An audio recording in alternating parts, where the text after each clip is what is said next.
Hi hello friends, welcome back to media talks. நான் உங்கள் Mounika.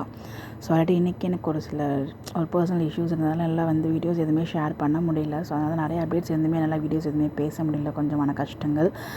So okay, ப்ரொமோவாவது பார்க்கலான்னு சொல்லி பார்த்தா ஏன்டா அந்த ப்ரொமோவை பார்த்தோம் அப்படின்ற மாதிரி ஆயிடுச்சு. இல்லை எங்களை பார்த்தா எப்படி தெரியுது உங்களுக்கு?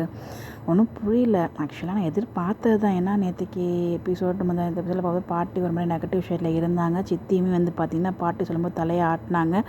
கண்டிப்பாக அவங்க 2 பேரும் கூட்டு சேருவாங்கன்னு நினச்சேன். அவங்க கூட்டு சேரும்போது கண்டிப்பாக தாத்தாவும் விஜயும் விட மாட்டாங்க அப்படின்னு நினச்சேன். அதாவது அவ்வளோ ஸ்ட்ராங்காக நான் சொல்லியிருந்தேன். பட் இருந்தாலும் உள்ளுக்குள்ள ஒரு விஷயம் சொல்லிகிட்டே இருந்துச்சு. ஒரு பச்சி சொல்லுன்னு சொல்லுவாங்க இல்லையா, அந்த மாதிரி எங்கே நெகட்டிவாக போயிடுவாங்களோ. ஏன்னா அவங்களுக்கு நெக்ஸ்ட் ட்ராக் மூவ் பண்ணுறதுக்கு அவங்களுக்கு அடுத்த கதை நகர்வுகளுக்கு வேறு வழி இல்லை. ஸோ சரி, வழி இல்லை அப்படிங்கிறப்ப அது இவ்வளோ ஃபாஸ்ட்டாக எடுக்கணுமா? நேற்றுக்கு தானே ஒரு பிரச்சனையிலேருந்து ஒரு முடிவு கட்டினீங்க. வெண்ணிலா இவங்களோட என் கார்டு எப்போ வரும்னு சொல்லி நாங்கள்லாம் அவ்வளோ ஆசையாக இருந்தோம். ஒரு வழியாக என் கார்டு ஆயிடுச்சு அப்படின்னு சொல்லிட்டு ரொம்ப சந்தோஷப்பட்டோம். ஸோ அட்லீஸ்ட் அது எப்படிங்க, பிரச்சனை மட்டும் ஒரு 2 மாதத்துக்கு 3 மாதத்துக்கு எடுத்துகிட்டு போகிறீங்க. அதுக்கு சால்வ் ஆகி ஒரு நாள் கூட நிம்மதியாக இருக்க மாட்டீங்க. அடுத்த நாள், அதுவும் இன்றைக்கி தான் நிம்மதியாக இருந்தோம்னு நினைக்கிறேன்.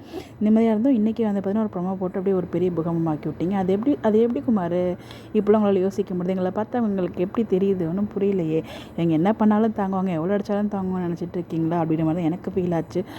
என்ன சொல்கிறதுனே தெரியல. அந்த ப்ரொமோ பார்த்துட்டு ஒரு பக்கம் நான் வேறு காவேரி தான் ஒரு ரீசனாக இருப்பாங்களோன்னு யோசித்தேன். அப்போலாம் சொல்லுவாங்களே அப்படின்னு சொல்லிட்டு. பட் இப்போ காவேரியே ஆசைப்பட்டு போகணும்னு நினச்சிட்டு இருக்கும்போது திருப்பி அகெயின் அப்போ என்ன சீன் நடந்துச்சோ அதே உருட்டு தான். ஆனால் அது வேறு மாதிரி உருட்டுறாங்க. ஒரே உருட்டு எத்தனை பக்கம் திருப்பி உருட்டுவீங்க. அப்போ வெண்ணிலா இப்போ பாட்டியா? ஸோ நீ உண்மையிலே அவன் மேலே பாசமாக தான் அவனை விட்டு விலகணும் அப்படிங்கிற மாதிரி சொல்கிறாங்க. அவங்க வாழணும்னு ஆசைப்படுறேன்னு கேட்கும்போது நம்ம காவேரியுமே ஆமாங்கிற மாதிரி தலையெல்லாம் ஆட்டுவாங்க. அதெல்லாம் பார்க்கும்போது நல்லா இருந்துச்சு.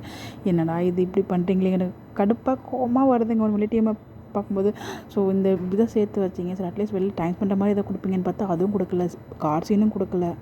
விஜய் இவங்கெல்லாம் அவங்க சித்தி பேசிட்டு போனதுக்கப்புறம் தான் பேசுவார்னு நினைக்கிறேன். எனக்கு கடுப்பாக வருது உண்மையாக சொல்லணுன்னா. உங்ககிட்ட நானே நிறைய டைம் பாசிட்டிவாக பேசுவேன், அதனால் அக்செப்ட் பண்ணுங்க அப்படின்னு சொல்லி இன்றைக்கி என்னால் சத்தியமாக முடியலங்க. ஆல்ரெடி எனக்கு ஒரு சில பிரச்சனைகள் மன கஷ்டங்களாக இருக்கும்போது இதை பார்க்கும்போது இன்னும் அது ஓவர் ஸ்ட்ரெஸ்ஸாக தான் இருக்குது. என்னடா இது அப்படின்ட்டு. ஸோ என்ன பண்ணுறது, வழி இல்லை. வீக்காக நம்ம லவ் பண்ண ஆரம்பிச்சிட்டோம்.